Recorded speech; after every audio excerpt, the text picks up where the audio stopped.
एकादशी व्रत का हिंदू धर्म में विशेष महत्व है। यह व्रत माह में 2 बार रखा जाता है, एक कृष्ण पक्ष और दूसरा शुक्ल पक्ष में। आषाढ़ माह के कृष्ण पक्ष की एकादशी तिथि 21 जून सुबह 7:18 से शुरू होकर 22 जून को सुबह 4:27 तक रहेगी। उद्या तिथि पड़ने के कारण यह व्रत 21 जून को रखेंगे जो लोग गृहस्थ हैं, यानी शनिवार को आज के दिन रखेंगे, और जो मोक्ष की इच्छा चाहने वाले हैं वो 22 जून को रखेंगे। जितने भी इस्कॉन वाले हैं वो सभी 22 जून को रखेंगे। इस पावन अवसर पर श्रद्धालु उपवास रखकर श्री हरि विष्णु भगवान की पूजा आराधना करते हैं। मान्यता है कि योगिनी एकादशी का व्रत रखने से व्यक्ति को समस्त पापों से मुक्ति मिलती है और रोग, दरिद्रता, दुख व कलंक का नाश होता है। इस व्रत में पिप्पल पूजन और कथा श्रवण का भी विशेष महत्व है। पुराणों में वर्णन मिलता है कि योगिनी एकादशी का व्रत 88,000 ब्राह्मणों को भोजन कराने के बराबर फल देता है। यह व्रत विशेष रूप से स्वास्थ्य, समृद्धि और मोक्ष की प्राप्ति हेतु किया जाता है। मान्यता के अनुसार भगवान विष्णु इस दिन योग निद्रा में रहने के बावजूद अपने भक्तों की पुकार सुनते हैं और उनके जीवन से कष्टों का निवारण करते हैं। हरे कृष्णा, राधे राधे। आप सभी का बहुत बहुत धन्यवाद मेरे चैनल पर आने के लिए। आज की वीडियो का विषय है योगिनी एकादशी पर किए जाने वाले कुछ खास उपाय और साथ में योगिनी एकादशी की कथा। अगर आप मेरे चैनल पर नए हैं तो मेरे चैनल को सब्सक्राइब कर लीजिए और साथ ही बेल आइकन को भी प्रेस कर दीजिए ताकि हर वीडियो की नोटिफिकेशन आपको मिलती रहे। और अगर वीडियो अच्छी लगे तो कृपया वीडियो को लाइक कीजिएगा, शेयर कीजिएगा और कमेंट में जय श्री विष्णु या जय श्री हरि ज़रूर लिखिएगा। आइए जानते हैं पिप्पल पूजन और तुलसी सेवा का क्या महत्व है। योगिनी एकादशी के दिन पिप्पल के वृक्ष का पूजन करके उसके नीचे दीप जलाना अत्यंत पुण्यदायी माना जाता है। इसके साथ ही तुलसी माता की सेवा करने से भगवान विष्णु प्रसन्न होते हैं। व्रत से जुड़ी एक लोक कथा है, वह भी सुन लेते हैं। सकंद पुराण के अनुसार अलकापुरी में के राजा कुबेर के रसोइये हेममाली ने अपने कर्तव्यों की अवहेलना करके रुद्र द्रव की चोरी की। उसके इस पाप के कारण उसे कोढ़ हो गया और वह धरती पर कष्ट झेलने आया। नारद मुनि के कहने पर उसने योगिनी एकादशी का व्रत किया, जिससे उसे कोढ़ से मुक्ति मिली और पुण्य दिव्य शरीर प्राप्त हुआ। अब जान लेते हैं उपायों के बारे में। योगिनी एकादशी का व्रत रखने से भगवान विष्णु अति प्रसन्न होते हैं। भगवान विष्णु के निमित्त उपाय करने से आपको शुभ फलों की प्राप्ति होती है। कैसे आपका दाम्पत्य जीवन सुख में नहीं रहेगा, कैसे आपके दाम्पत्य जीवन में लंबे समय से चली आ रही परेशानियां दूर हो जाएंगी, कैसे आपका बिजनेस को अधिक लाभ मिलेगा, कैसे मनपसंद वर वधु से विवाह करने में आ रही अड़चनों से आपको छुटकारा मिलेगा, कैसे आपका आर्थिक पक्ष पहले से भी ज़्यादा मजबूत होगा। ये सभी उपाय हैं। इन चीज़ों के लिए जानते हैं। सबसे पहला उपाय, अगर आप अपने दाम्पत्य जीवन को सुखी बनाए रखना चाहते हैं तो उसके लिए स्नान आदि के बाद साफ सुथरे कपड़े पहन के तुलसी के पौधे को प्रणाम करें और अपने अच्छे दाम्पत्य जीवन के लिए प्रार्थना करें। ऐसा करने से आपका दाम्पत्य जीवन सुखमय बनेगा। दूसरा उपाय, अगर लाख मेहनत के बाद भी आपकी कंपनी या बिजनेस को अधिक लाभ नहीं मिल रहा और आप चाहते हैं कि आपकी कंपनी का अधिक मुनाफा हो या आपका बिजनेस का अधिक मुनाफा हो, तो आप विष्णु जी के सामने घी का दीपक जलाएं और उन्हें बेसन के लड्डू का भोग लगाएं। भोग लगाने के कुछ देर के बाद उन लड्डुओं को प्रसाद के रूप में सबको बांट दें और थोड़ा सा प्रसाद स्वयं भी ग्रहण कर लें। अगर व्रत रखा है तो आज के दिन, व्रत के दिन ना करें और फिर बाद में कर सकते हैं। ऐसा करने से आपको बिजनेस में मुनाफा ही मुनाफा होगा। तीसरा उपाय, अगर किसी कारणवश से आपको अपने मनपसंद वर वधु से विवाह में लंबे समय से अड़चनें आ रही हैं, तो अगर आप उन अड़चनों से छुटकारा पाना चाहते हैं तो स्नान आदि के बाद भगवान श्री विष्णु को प्रणाम करें और आसन बिछाकर बैठ जाएं। फिर भगवान विष्णु के मंत्र की एक माला यानी कि 108 बार जाप करें। मंत्र कौन सा आपने करना है? ओम नमो भगवते नारायणाय।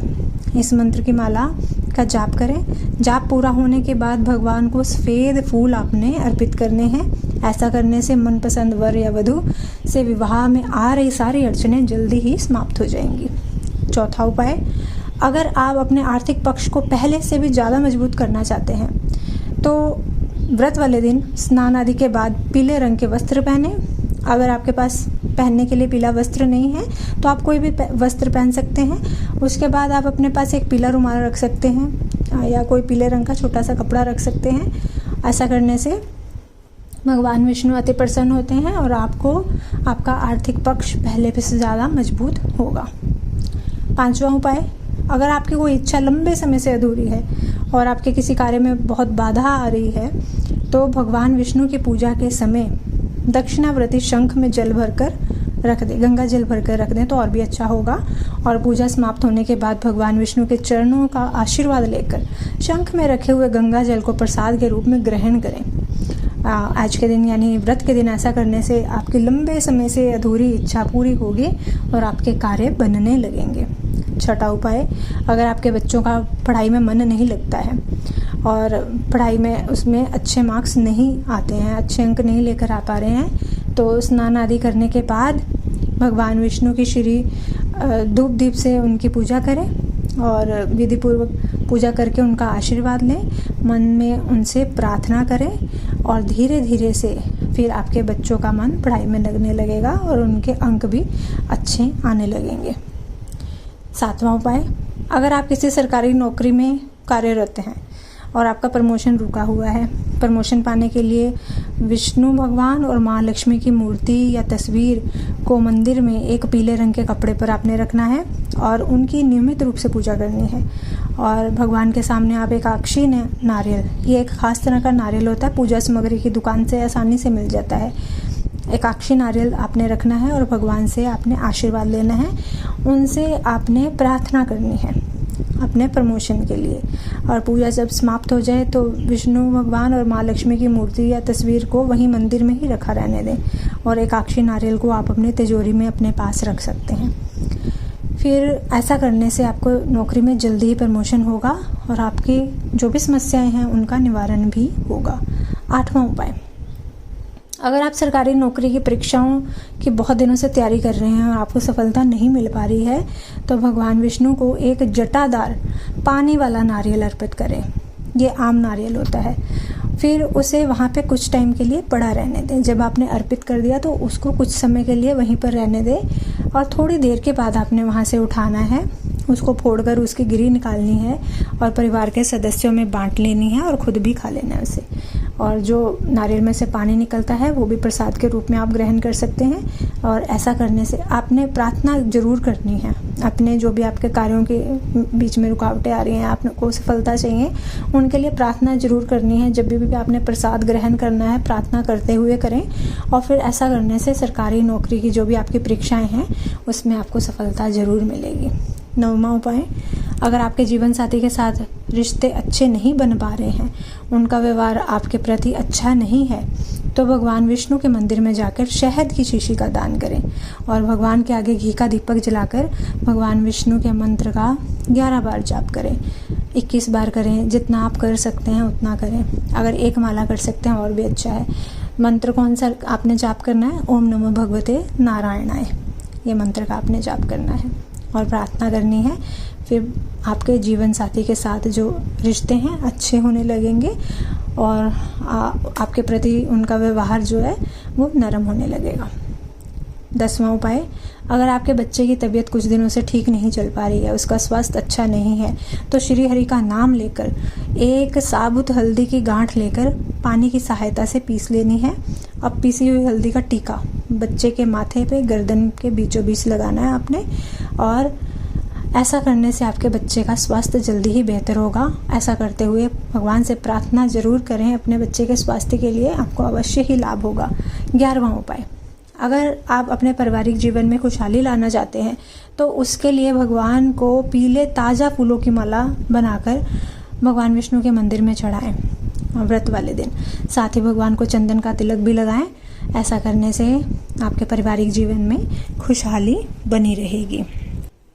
और ख़ास उपाय है, व्रत वाले दिन आपने तुलसी माता के जो पौधा है वहाँ आपने धूप दीप जलानी है, तुलसी माता के मंत्रों का जाप करना है, तुलसी के पौधे की 7 बार परिक्रमा करनी है और आपने मन ही मन जो भी आपने उनसे प्रार्थना करनी है उनसे प्रार्थना कीजिए परिक्रमा करते करते। ऐसा करना अत्यंत शुभ माना जाता है। आपको आपकी जिस भी समस्या से निवारण चाहिए उस समस्या से ज़रूर ही आपको निवारण मिलेगा। तो ये एक खास उपाय है। अब कथा जान लेते हैं विस्तार से। आषाढ़ मास के कृष्ण पक्ष की एकादशी को भगवान नारायण की पूजा आराधना की जाती है।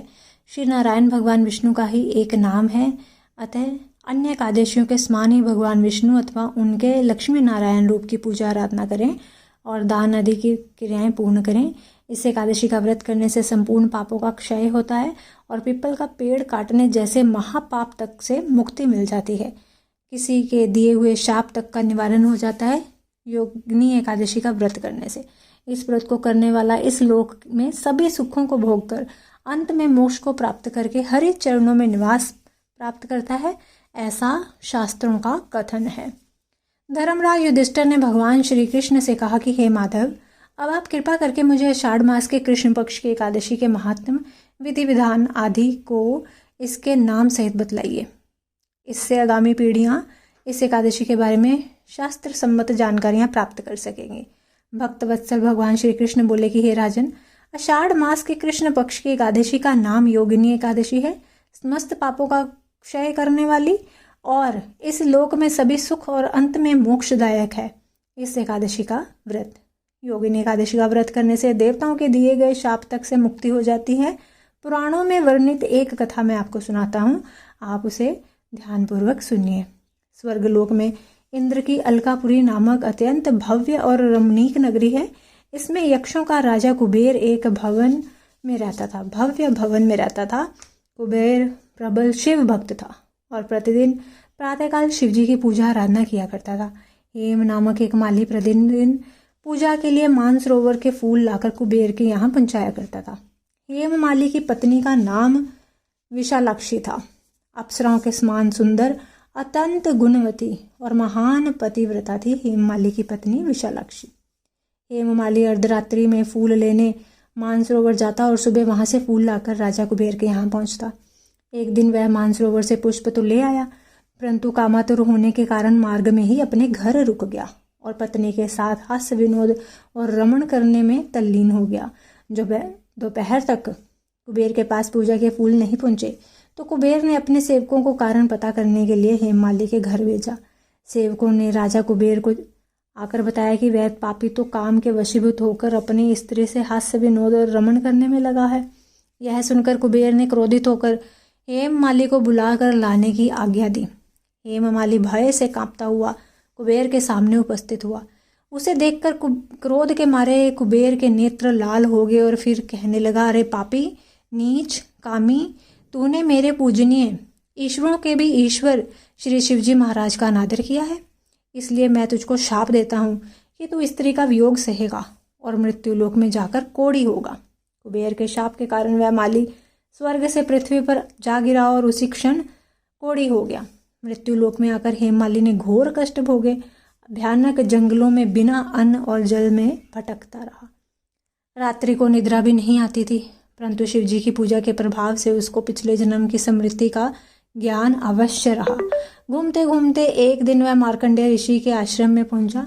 हेममाली वहां जाकर उनके चरणों में गिर पड़ा। उसको देखकर मार्कंडेय ऋषि बोले, तुमने कौन से ऐसे पाप किए हैं जिससे तू कोढ़ी होकर महान दुख भोग रहा है? हेममाली बोला कि हे मुनि, कुबेर का सेवक हूँ। मैं राजा की पूजा के लिए प्रतिदिन पुष्प लाया करता था।